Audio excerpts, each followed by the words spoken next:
Evening போல் சின்ன மாமியார் வர சொன்னாங்க அப்படின்னு செல்வா கிளம்பி ஆர்எஸ் மங்கலம் போயிட்டான். அவனை அனுப்பி வச்சுட்டு அத்தை ஒருத்தவங்க பக்கத்தில் கீரை கொடுத்தாங்க அப்படின்னு அத்தை ஆஞ்சிட்டு இருந்தாங்க. நைட் டைமில் கீரை வேணாம் காலையில் செஞ்சுக்கலாம் அப்படின்னு அத்தை ஆஞ்சு மட்டும் எடுத்து வச்சிட்டு இருந்தாங்க. அப்புறம் இன்றைக்கி நம்ம உயிர் நண்டு தாத்தா நண்டு கொண்டு வந்திருந்தாங்களா, சரி கொஞ்சமாக நண்டு வாங்கி அத்தை அங்கிட்டு க்ளீன் பண்ணி குழம்பு வைக்க ஸ்டார்ட் பண்ணிட்டாங்க. நம்ம அப்படியே ஃப்ரெஷ் ஆகிட்டு நண்டு பார்த்தா எல்லாம் ரெடியாக இருந்தது. அத்தை வந்து கத்திரிக்காய் போட்டு வைக்கவா அப்படின்னு கேட்டாங்க. நண்டு குழம்புல கத்திரிக்காய் போட்டால் சூப்பராக இருக்கும். நான் தான் வேணால் கொஞ்சமாக வைங்கத்தா அப்படின்னு சொன்னோன்னா சரி கொஞ்சமாக வச்சுருந்தாங்க. நமக்கு பசிச்சிச்சா கொஞ்சம் பழம் மட்டும் சாப்பிட்டு உட்காந்துருந்தேன். செல்வா வர ரொம்பவே டைம் ஆயிடுச்சு.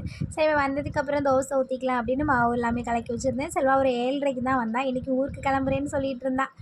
வந்ததே டைம் ஆயிடுச்சு. இனிமேல் எப்படி கிளம்ப முடியும், சரி நாளைக்கு போகிறேன் அப்படின்னு அவனே இருந்துட்டான். எனக்கு ஆல்ரெடி தெரியும் அவன் போயிட்டு வர்றதுக்கு டைம் ஆயிரும், அதனால் போக முடியாது அப்படின்னு. இருந்தாலும் செல்வாவே சொன்னதுனால நமக்கு கொஞ்சம் ஹாப்பி. வந்தது எல்லாருக்குமே சுட சுட அப்படியே தோசை ஊற்றி கொடுத்து சாப்பிட்டுட்டு அத்தை எல்லாமே எடுத்து வச்சுட்டு கிச்சனையும் க்ளீன் பண்ணிடுவாங்களா. நானும் செல்வாவும் கொஞ்சம் நேரம் வெளியில் உட்காந்து ஃபோன் பார்த்துட்டு இல்லைன்னா வீடியோ ஏதாவது எடிட் பண்ணிகிட்ருப்பேன்.